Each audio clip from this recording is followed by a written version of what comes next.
Olá, pessoal. Janaína Queradia, do Inloco, transmitindo informações e compartilhando experiências.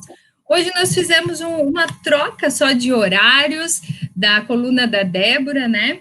A série da Débora com a série do Marcelo, a Geboc, só por causa dos horários, mas nós estamos aqui transmitindo informações e compartilhando experiências. E hoje é mais um episódio da série Questões Imobiliárias e urbanísticas. Ainda teremos a participação do Ney, o Ney já está a caminho, mas enquanto isso, acabou de chegar o Ney na sala de justiça, nós já estamos aqui com a Débora. Débora, mais uma vez, muito bem-vinda ao Inloco, afinal de contas, essa série ela é tua, Débora, muito bem-vinda. Obrigada, Jana. Obrigada mais uma vez pela oportunidade, pelo carinho, por estarmos juntas aqui, juntos hoje também com o Ney, né, que vai nos brindar aqui com alguma discussão relacionada aí à imprescritibilidade da reparação do dano ambiental, né, é uma questão bastante truculenta e até muitas pessoas até podem questionar, falam, nossa, mas a Débora não é da área imobiliária, né, não é da área urbanística, como que ela está aí se imiscuindo em assunto da área ambiental? Na verdade, né, para quem me conhece, né, sabe que a maior parte da minha pesquisa acadêmica, ela se estruturou dentro da área ambiental, por incrível que pareça, porque quando eu comecei a trabalhar mais fortemente com a área imobiliária, eu me deparei com questões afeta justamente ao meio ambiente. Já na época da graduação, minha monografia, lá atrás, anos atrás, já foi na área ambiental.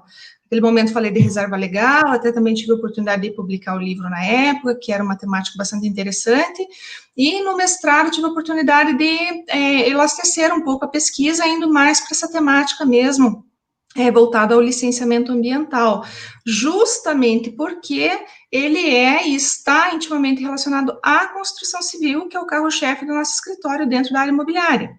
Então, quando a gente fala em licenciamento ambiental, a gente não pode esquecer que ele está ali relacionado à área imobiliária, e eu preciso dele, eu preciso da regularidade do licenciamento ambiental para que o meu cliente esteja amparado, devidamente amparado, e que não sofra nenhum problema lá na frente de embargo de obra, né, nesse sentido, e até não tem o dever de reparar. E agora, como a gente traz aqui, justamente em razão aí dessa repercussão geral lá de 2018, por isso até falo que não é recente, né, a repercussão geral, mas ele foi julgado agora no mês de abril, né, o assunto, inclusive o Ney vai trazer para a gente aqui o pormenor do julgado, né, Ney? Ney entrando aí conosco, e nós vamos trazer o pormenor, né, e o Ney pode iniciar aí a sua fala também, né, Ney? Obrigado, doutora. Obrigado, doutora Janaína, tudo bom? Tudo bem. Tudo Conseguiu bem, entrar, doutora, obrigado. Ney? Então, desculpa novamente entrar. Consegui. Estava com dificuldade técnica, mas foi resolvido. Mas acontece. Quero deixar um abraço aqui também, Marcela Geboc, que daqui a pouquinho estará conosco, está deixando uma boa live para nós, desejando uma boa live, às 20 horas estará aqui conosco. Mas Ney, o Ney, né, Claudinei Daniel, fiz questão de colocar na coluna no portal, nome completo do Ney é o nosso querido Ney. E aí, o que você conta para nós nessa área, Ney? Primeiramente, está ouvindo bem o áudio? Indo bem. O áudio está vindo bem? Então tá. Então, o nosso artigo, ele ressalta, né, a importância para a proteção do meio ambiente e do reconhecimento geral sobre a prescrição do pedido de reparação de dano ambiental, né?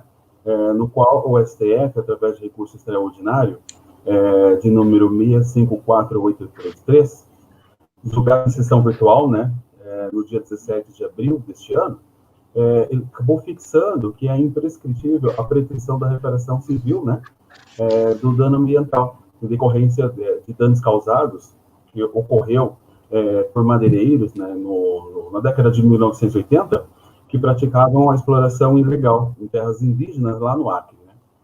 E o grande embate citou-se em discussões, né, sobre as colisões entre o princípio da segurança jurídica, que teria o condão de beneficiar o agente causador do dano ambiental. E o princípio constitucional de proteção, né, preservação, né, de reparação ao meio ambiente, né, que resguarda os interesses dos direitos coletivos da sociedade. E o entendimento é que a reparação de dano ao meio ambiente é um direito fundamental, no entanto coletivo, e sendo importante o reconhecimento dessa imprescritibilidade. E o que seria essa imprescritibilidade, né, iniciando-se? É que o fato é que o poluidor que se responsabilizará, independente do período do dano, né, a reparação ao meio ambiente. E também, que aos que se sentiram lesados em algum tipo de dano ambiental, poderá pedir a reparação do dano, independente do período que ocorreu. E que também vale ressaltar que a lei, né, 6.938 de 81, que instituiu a Política Nacional do Meio Ambiente, que traz em seu artigo 14, inciso 1º, que também dispõe sobre a responsabilidade objetiva do agente causador, né, quando assegura que o poluidor será obrigado a indenizar ou reparar o dano causado independentemente da culpa, né? Então, esse recurso extraordinário foi uma grande vitória, né? Se tratando aí de uma proteção ao meio ambiente, da reparação do meio ambiente, né? Então, aqueles que causaram, ou seja, em outros períodos, também sofrerão sanções aí, independente da época que ocorreu. Ou que também aqueles que se sentiram lesados, independente da época, poderão aí resguardar aí de reparações do dano ao meio ambiente causado, né? Então, esse aí que seria o objetivo do nosso artigo, fazer essa divulgação, doutor.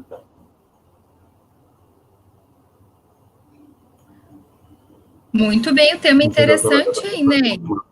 Chama a atenção, porque estamos num momento em que muito se discute a respeito de reparação de dano ao meio ambiente, mas, assim, a prática, como que funciona? Será que isso está sendo discutido nos tribunais ou não? Isso foi muito interessante, né, por parte da escolha de vocês desse tema, né, Débora? Justamente, Jana, porque, na verdade, o que a gente tomou como base aqui? O julgado, ele é extremamente relevante dentro do cenário do direito ambiental, mas ele acaba perpassando ali pelas áreas imobiliária, urbanística, justamente pela intervenção no meio ambiente dessas áreas, né?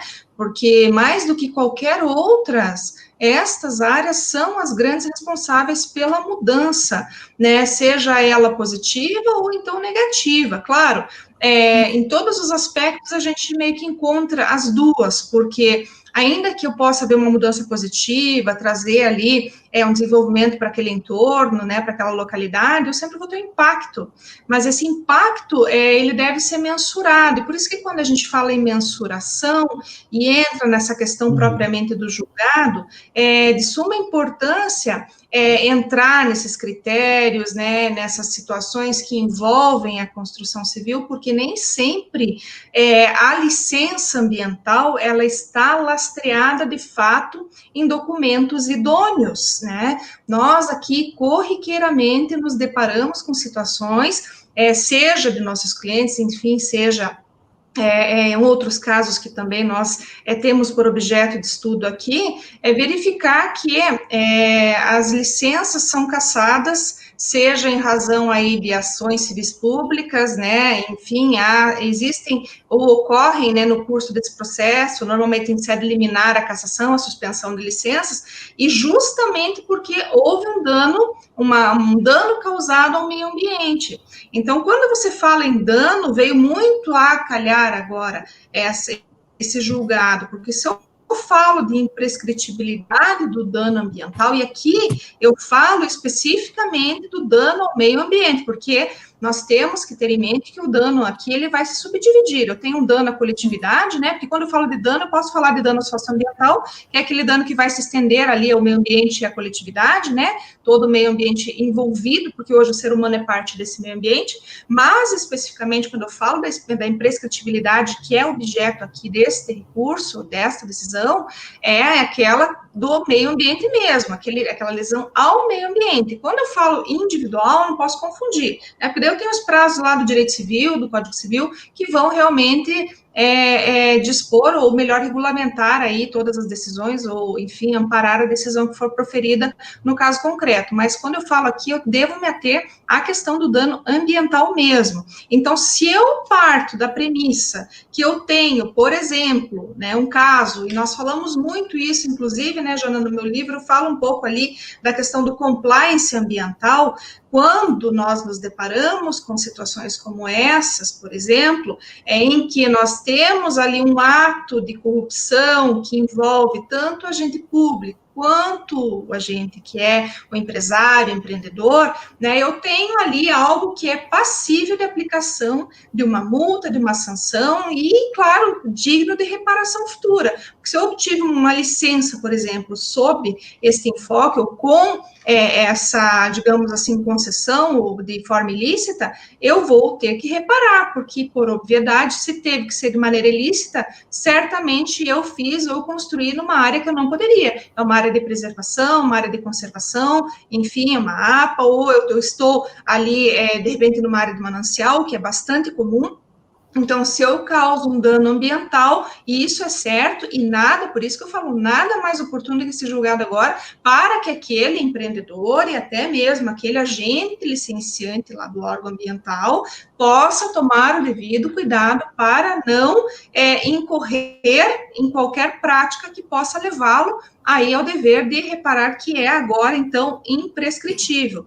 Antes, nós falávamos muito doutrinariamente, né, na imprescritibilidade, não existia efetivamente uma disposição legal que viesse de encontro a esse interesse, né, doutrinariamente se concebia, mas agora, com este julgado, né, esperamos que, de fato, haja essa conscientização a fim de que essa responsabilidade não seja depois aí sentida por aquele que está realmente construindo e empreendendo, né, e a gente fala de maneira, lato sensu mesmo, né, para que todos possam tomar o devido cuidado. E, a despeito de haver, claro, esses atos corruptivos que não tem como afastar, íncito aí da questão ambiental, pode ser também que aquele que esteja construindo empreenda ou construa, e talvez até por desconhecimento também incorra em certa prática, né, uma infração ou algo assim. Então, por isso que se faz necessário observar que agora nós temos, então, esse entendimento, que não é mais tão recente assim, a repercussão geral já foi lá em 2018, e agora o julgado de abril desse ano, mas que vai fazer, sem dúvida, toda a diferença quando a gente vier a tratar de bem ambiental. E bem interessante, até para ressaltar, Débora, depois já passo para o Ney, para as considerações dele, que essa semana, porque aqui a gente trabalha assim, né, com os amigos, cada um na sua área. E um amigo me pediu, um amigo muito querido me pediu uma sugestão para alguém que trabalhasse nessa área. E, obviamente, que já indiquei a Débora por toda a sua expertise de imediato, não sabia que ela tinha se aprofundado tanto nesse assunto, tendo publicado um livro, né, foi objeto de estudo dela na época do mestrado, é isso, né, Débora? E, assim, ó, como é bom quando a gente se dedica a uma área, se tornando, assim, realmente conhecedora do assunto, e não só doutrinariamente, como vocês estão falando, conhecendo na prática, sabendo identificar, né, porque como na minha área, se alguém chegar questionando alguma coisa, eu já vou falar muito com a prática, com a vivência, com aquilo que nós estamos no nosso dia a dia batalhando. E vocês, da mesma forma, trazerem isso como uma forma de conscientização de que se deve iniciar, para que se inicie qualquer circunstância, e agora puxando para o ramo imobiliário, né? Nós temos também, não adianta só querer provocar uma construção ou, né, querer fazer uso de alguma forma do que é seu sem as devidas cautelas, razão pela qual essa assessoria ou esse estudo, esse conhecimento prévio, ele é de fundamental relevância.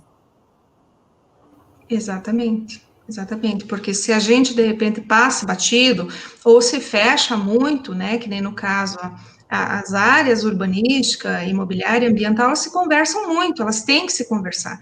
Então, o advogado, realmente, dessas áreas, né, ou mesmo das nossas, né, que eu me considero efetivamente imobiliarista e urbanista, mas eu não posso deixar de conversar com a área ambiental, porque para nós aqui ela é de suma relevância quando eu vou realmente defender o direito do meu cliente, quando eu vou analisar, por exemplo, se aquele contrato que ele está fechando, se os projetos que foram apresentados realmente conferem, até porque a gente tem que conhecer ali, o agente financeiro, especialmente nesses casos, ele é extremamente responsável por financiar empreendimentos que tenham aí, especialmente esses empreendimentos que são construídos aí na planta, vendidos na planta, né, melhor falando, o agente financeiro que promove justamente este aporte financeiro de recurso, ele deve, então, sempre estar atento à legalidade daquela documentação, se aquela documentação, ela é ou não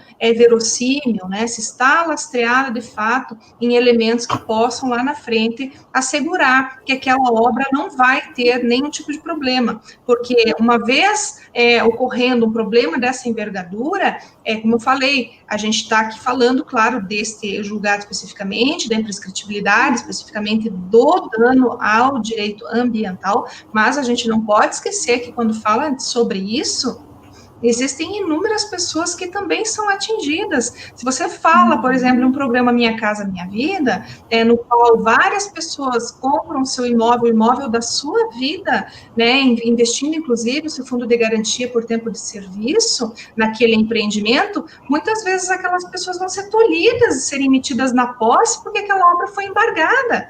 Então, teve ali um dano ambiental, claro. Aí a gente entra lá no aspecto das a súmula 613 do STJ, que fala justamente que eu não tenho ali a possibilidade de tentar me sustentar aí num direito, um pretenso direito, só porque eu causei um mal ambiental, por exemplo, uma perda, um dano ambiental. Eu não posso me sustentar nisso, basicamente, né? Isso que a súmula fala. Então, eu não teria o direito de degradar, né? Mas ainda que eu pense que eu não tenho direito de degradar e que eu vá sopesar os valores envolvidos, no final das contas, via de regra, o Ministério Público, ou mesmo, ou melhor, até falando, o Poder Judiciário, tem entendido pela manutenção daquele empreendimento, pela continuidade daquele empreendimento. Mas, até que isso aconteça, o que se percebe muito na prática é que aqueles que estão imbuídos de má fé, normalmente eles começam um empreendimento imaginando que não vai acontecer nada, ou que vai se chegar nessa discussão num determinado momento, e vai haver essa colisão de princípios constitucionais, ou seja, eu estou com um embate grande entre o direito ao meio ambiente ecologicamente equilibrado, e do outro lado o direito à moradia. E o que na prática vai vencer? Então, eu percebo na minha prática que isso tem acontecido corriqueiramente. Aqueles grandes elefantes brancos aí, quando a gente encontra viajando, né, especialmente aqui nos arredores, né, na região metropolitana de Curitiba, você vê alguns grandes empreendimentos construídos e paralisados, porque justamente fica aquele embate, né? Mas constrói, não constrói, continua paralisado ou não, e no final das contas, né, a ação civil pública vai ser julgada e vai ser mantida ou ponderado, né, por aquilo que já ocorreu, ou seja, já ocorreu o dano ao meio ambiente, então compense, mas agora tem uma coletividade envolvida, então continue. Então, assim, a gente percebe que existe aí por trás de tudo isso esse elemento que faz com que esse agente causador do dano se sinta de alguma forma protegido ou de alguma forma saiba que a sua ação não teria, ou, né, até o momento, né, não teria maiores implicações, até porque muito se discutiu sobre essa questão do dano ambiental, mas agora, com esta questão pacificada, né, enfim, com esse julgado, nós imaginamos que, a depender do resultado do dano causado ao meio ambiente, essa reparação deve ser realmente compatível àquele dano, até para desestimular esse tipo de agente, para que não aconteçam situações como estas, até porque, como se diz, o dano ambiental já foi causado, mas o dano à coletividade também é muito alto, e especialmente quando você fala de pessoas hipossuficientes que investem o pouco que têm para adquirir empreendimentos ou moradias, enfim, unidades imobiliárias e empreendimentos como estes. Então, pelo menos, assim, da prática que eu tenho nesse sentido, né, que a gente milita há anos nisso, é o que a gente percebe que vem acontecendo, né?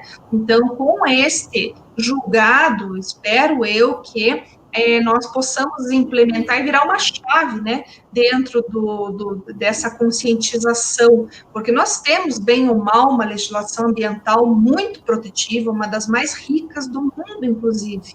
Quando a gente estuda a própria PNMA, que é a Política Nacional do Meio Ambiente, desde 1981, ela mudou totalmente o cenário. Até aquela época nós não tínhamos nada tão audacioso sobre a perspectiva ambiental. Então, com ela, nós já inauguramos um momento diferenciado, né? Nós conseguimos, então, promover essa unidade do bem ambiental e nos integrar ao bem ambiental, né? Conseguir entender que nós somos parte desse bem, essa conscientização. E, posteriormente, com o advento da Constituição de 88, nós conseguimos, então, consagrar o meio ambiente como direito fundamental, ou seja, dessas e das presentes e das futuras, né, gerações. Então, quando a gente pensa nesse bem ambiental, e nesse sentido, é que vale a pena sempre chamar a atenção para discussões, sejam quando elas estão relacionadas a essas questões que nós temos, especificamente tratando, seja academicamente, que é o meu caso aqui, seja na prática, né, até porque é uma questão social também.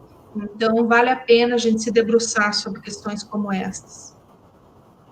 Legal, Débora. Ney, você viu que aqui eu e a Débora, se deixar, nós ficamos só no tique-tique aqui, né? Vai só longe, no tete-a-tete. Mas, Ney, suas considerações, Ney. Então, dando continuidade até aí para ressaltar o que a doutora Débora está dizendo, né? Também, além, né, do escritório que a doutora Débora trabalha na esfera do direito imobiliário e urbanístico, que é interligado ao meio ambiente, né, indo até mais longe, né, em questões aí do impacto à sustentabilidade, com a preocupação, né, com o solo, né, o impacto ambiental causado, também a questão até aí da gestão florestal, né, e no agronegócio, sobre a questão do tombamento da terra, a preocupação com o solo, por quê? Porque é importante, né, alimentar a população. Só que também é importante, né, essa gestão, né, de como fazer. É o que a doutora Débora ressaltou, em questões ali de você se privar ali de poder fazer o seu plantio, a sua gestão. Só que de que maneira, né?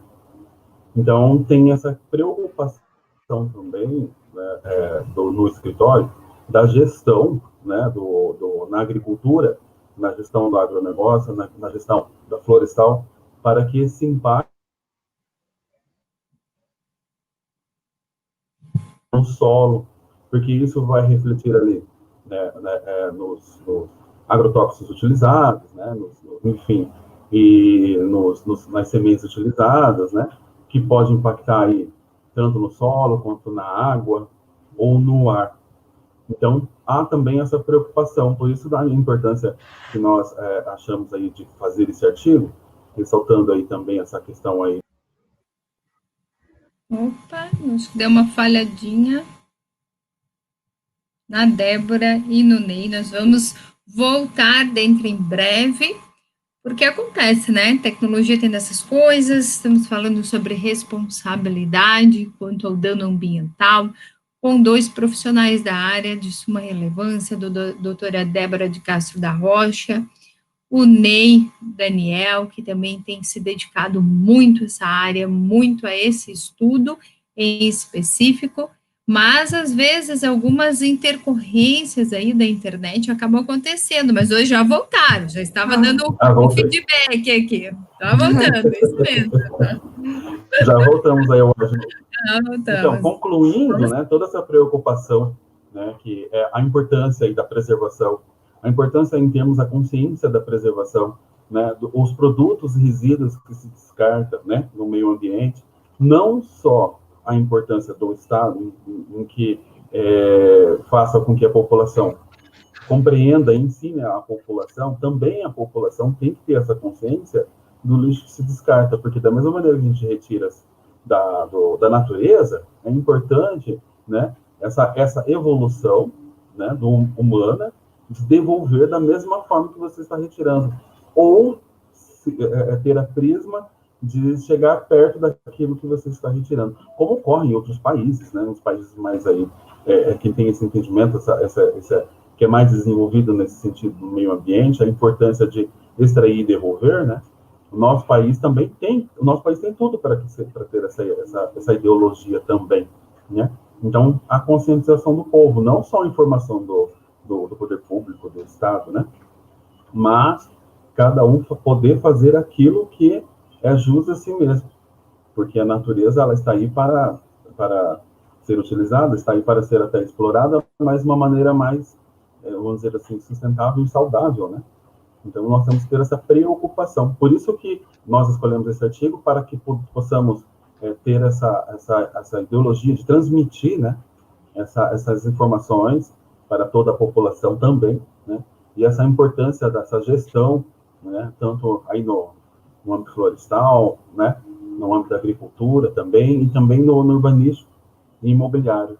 E como a doutora ressaltou, que há muitos imóveis que podem estar aí de uma forma irregular no meio ambiental, né?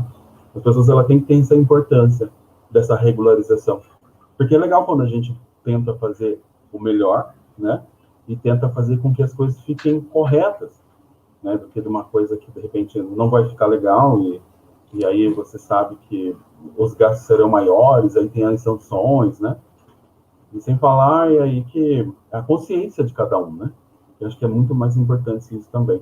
A consciência de cada um de fazer aquilo que é o correto, né? Que é o certo. Que é o meu entendimento aí. Né?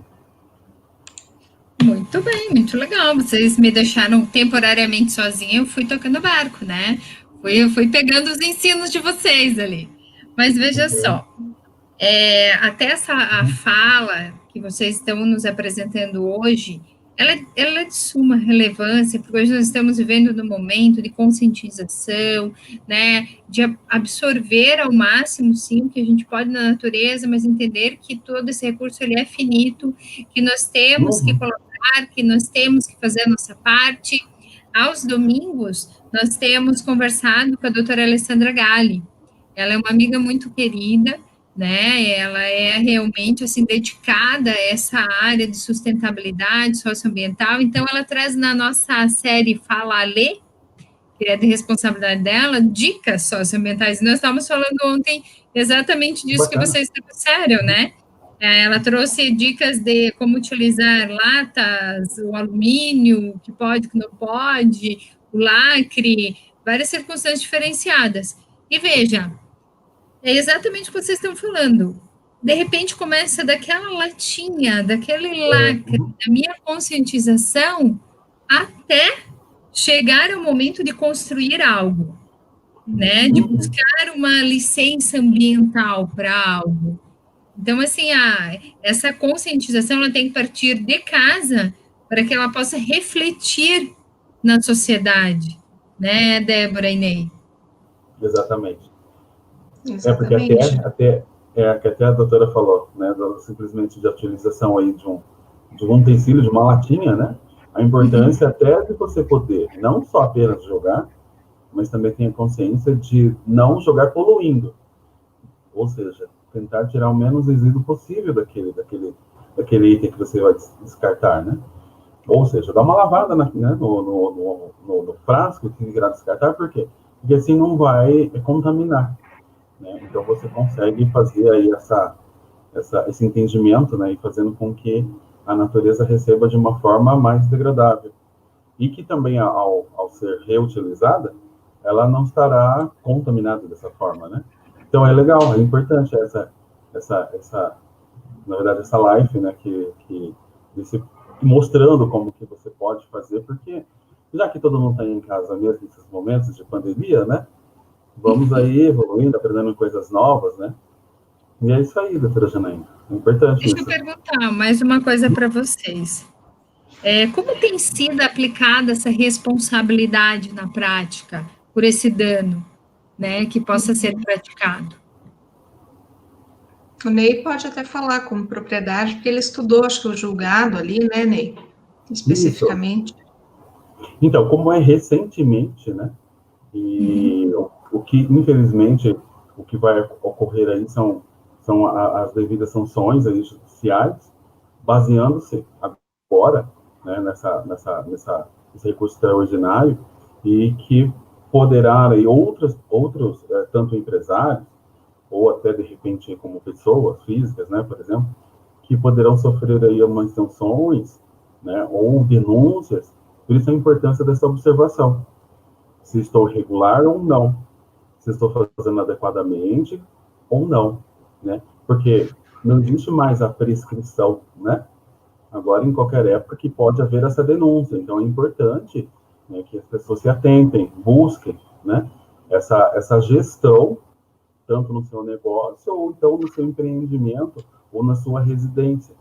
Né? Então, isso é importante. Até o governo também, né, a questão do Estado também, se, de repente, né, estou falando só de um lado, mas também tem o outro lado também, que poderão também, se houver situações aí que, de repente, acabou degredindo também, em algum momento, poderão também sofrer esse tipo de situação, né? Esse tipo de denúncia aí através do MP. Então, é importante só essa observação. Como é recente, né, muitas coisas acredito que irão ocorrer ainda, né, no meio judicial, mas muitos aí utilizarão esse recurso. Então, é momento de se adequar aí, né, de poder aí fazer uma gestão correta, né? Ou seja, até na questão do livro da doutora Débora, que até que ela ressalta sobre compliance na gestão, né, do meio ambiente, é importante isso, muito importante mesmo.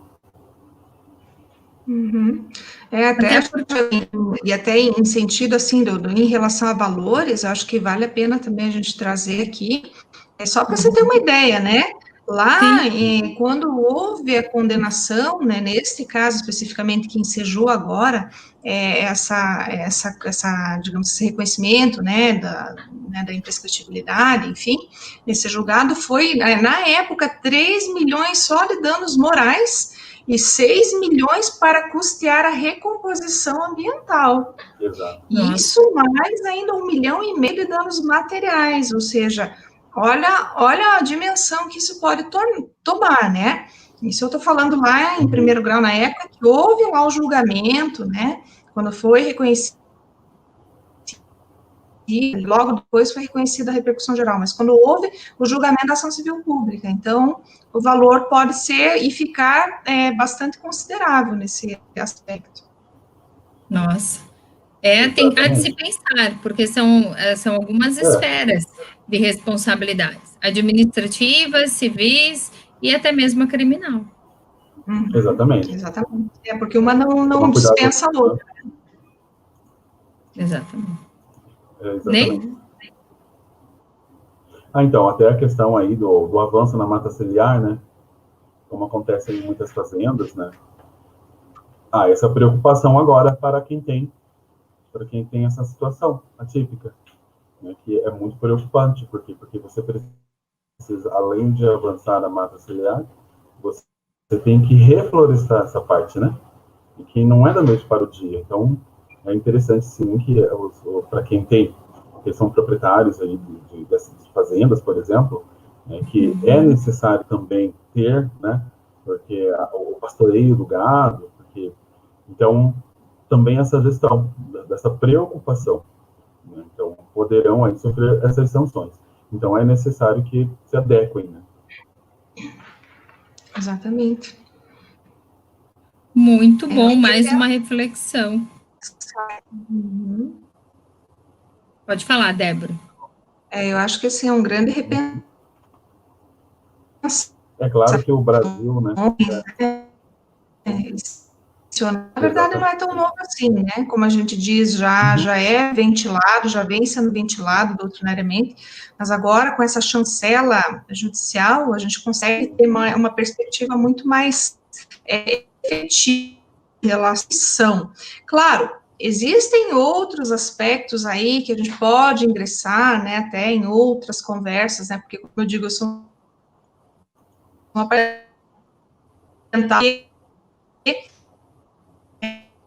ela vai se voltar à questão da discussão do Fundo de Defesa de Direitos Difusos, que é inclusive essa questão aqui que a gente fala ali, que o custo, esses 6 milhões ali para recomposição ambiental, eles são justamente direcionados para esse fundo. Nem sempre, verdade, quase sempre, não se destinam à reparação daquele dano. Então, que eu venho né, fazer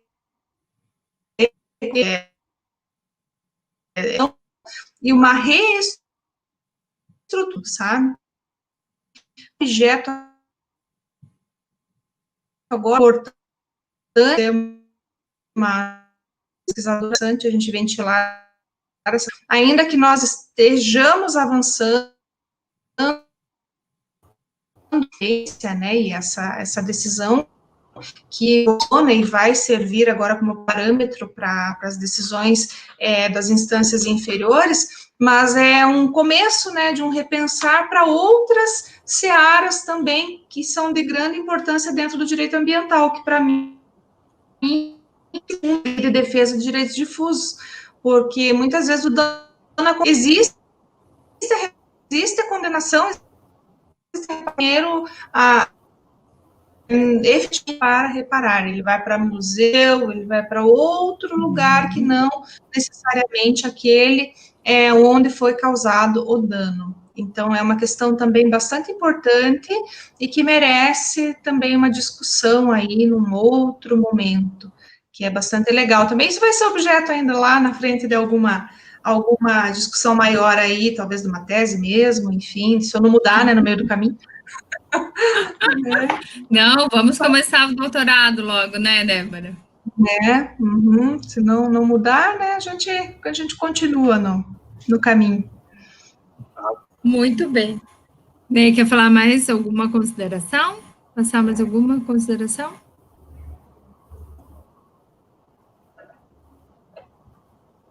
Sim, então, a consideração que tenho é a grande mestra, a doutora Débora, né, do conhecimento aí que ela possui aí nessa esfera, tanto direito imobiliário, direito urbanístico, direito ambiental, né, e que agora estou aprendendo, é muito bacana essa área de direito ambiental, sempre tive uma afinidade em conhecer, e agora estou tendo essa oportunidade aí, agradeço imensamente, tá?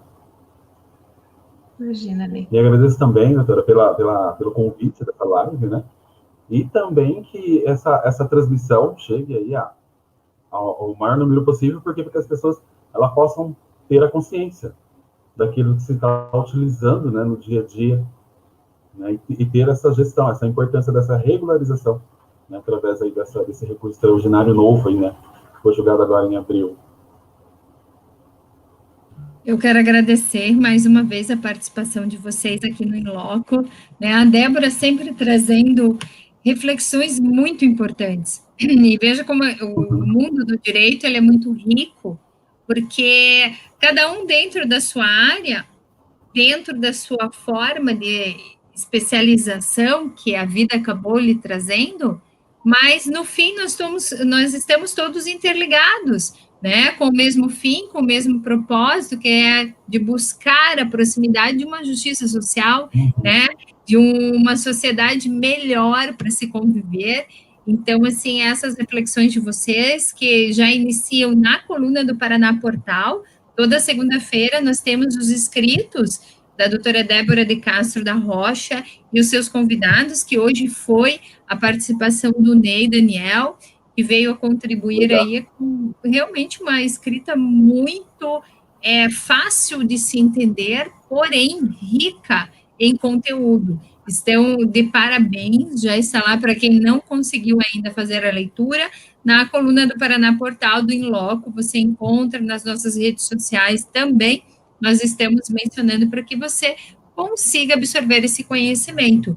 Então, Ney, parabéns, né, porque eu vejo como você está buscando um conhecimento, assim, incrível, e, é claro, nada melhor do que ao lado de uma mestre tão relevante dentro dessa área, em especial, claro, no direito imobiliário e urbanístico, que é a doutora Débora, que para mim é minha amiga Débora, mesmo que, gente, ainda a gente é amiga virtual, tá, pessoal? Nós duas, eu e a Débora, ainda somos virtuais, mas em breve presenciais. O Ney eu já conheço há um longo tempo, né, Ney, junto ao SINAP. Quero mandar um abraço para todos do SINAP, na pessoa do nosso presidente, doutor Vitor Hugo. Quero mandar um abraço bem especial também para a doutora Simone, nossa amiga querida, né, que contribuiu para que tudo isso acontecesse também. Então, assim, Débora, mais uma vez, muito obrigada por você tirar um tempo do teu dia, né, dos teus estudos, compartilhar conosco aqui no Inloco essas reflexões tão importantes. Imagina, Jana, eu que te agradeço pela oportunidade de estar aqui semanalmente contigo, né, dividindo essas ideias, né, essas experiências que são fantásticas, né, e essa discussão tão peculiar dentro da sua ação, todos aqueles têm tornando possível muito mais somos direito, tornando mais as que de fato. Então, a Jana é orgulhosa, sua amiga, já da sua vida. Em tão pouco tempo, tantas coisas fizemos juntos. Sim. Pois é. Agradeço mesmo, doutora. Nossa, eu fico super feliz, estou lisonjeada, assim, agradeço muito mesmo, né, por tudo que você tem sido para mim, né, esse devotamento, né, tá sempre ali com a gente, né, ai, né, vamos fazer, ai, que legal. Gratidão. Agradeço. Mas, assim, agradeço aí, doutora. E o Ney também, né, todo mundo junto. Mas tudo todo junto mundo misturado. Tudo junto. Ai, meu Deus, né? Tipo, o que aconteceu agora? E como é que contigo não foi, né? Mas dando um susto no Ney de madrugada. Nossa. Aí o artigo, agora foi. Mesmo, foi verdade. Ontem à noite, né, nessa madrugada, estamos aí adequando ainda o artigo. Agradeço aí mais uma vez, doutora, por realizar novamente mais um artigo aí, né, e também agradeço lá ao trabalho que estamos desenvolvendo lá no programa Sinap no Ar, né, junto com a Rádio Blitz, e agora estamos sendo transmitido nessa WBTV. Agradeço também, um grande abraço aí ao presidente, doutor Vitor Hugo Paes, do Filho, né? A Simone, amanhã encontrar a Simone, né? A doutora Simone. Ai, que legal. Vamos ter uma reunião bacana, né? A Simone está sempre presente, né? E todos os diretores agora lá também, que é né, lá do Sinap. E também estamos aí, né, para as novas fases da vida. Né? Já é o segundo artigo já com a doutora Débora. É bem bacana, aprendendo e conhecendo. Então, o artigo foi transcorrido e também graças à professora, a doutora Débora, aí, que faz esse auxílio, esses caminhos que devem ser tomados aí. Obrigado. Imagina, eu que agradeço. Agradeço Muito a legal. todos, né? Muito mesmo, tá bom?